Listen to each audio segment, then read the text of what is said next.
था। मेरी उनसे अलग सलक मामूली बातों पर बंद हुई थी। लेकिन बात यह जनाब स्पीकर, जब पाकिस्तान के अवाम ने उनको वोट दिया, उसको बदलना पाकिस्तान से गद्दारी है, अवाम से गद्दारी है।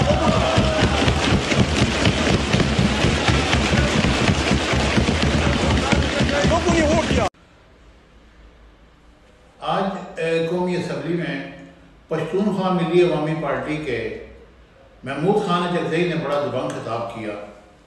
उन्होंने बहुत सारी बातें कही, लेकिन जो मेन बात थी वो ये थी कि जिन जजेस ने मार्शल लॉ का साथ नहीं दिया उनको कौमी हीरो करार दिया जाए और उनके बच्चों को उनकी मुराद वापस की जाए, क्योंकि उन्होंने मार्शल लॉ के खिलाफ खड़े सीना सफर होकर या तो उहदों से रिजाइन दे दिया और या वो उन्होंने फैसले उनके हक में नहीं किए। उन्होंने क्या कहा आप सुनिए। ओरिजिनलों के बनाए हुए सारे खेल को उलट दिया।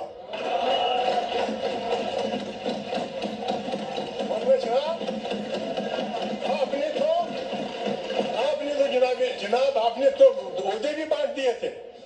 सदर फलाना होगा, वजीर खारजा फलाना होगा, वजीर दाखिला फलाना होगा। किसी के बाप की मीरास है, ये करेंगे। जो भी जिस पार्टी के में जिन्होंने बिल्कुल सैलाब की तरह फेंक दिया सिस्टम को।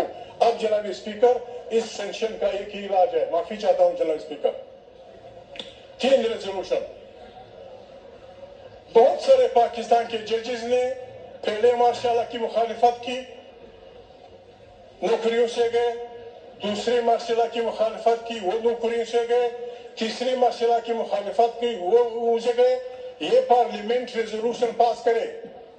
पीपल्स पार्टी के बेहतरीन वकील, मुस्लिम लीग के बेहतरीन वकील, इमरान खान की पार्टी के बेहतरीन वकील बैठ के रेजोल्यूशन फ्रेम करे कि जिन जिन जजों ने आईन का दिफा करते हुए मार्शल का साथ नहीं दिया, they should be declared the heroes of the constitution।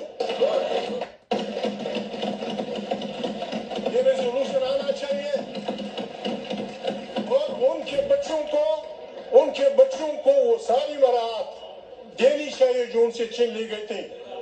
और जिन वकीलों ने, जिन जजों ने, और फिर फैसला आपका है।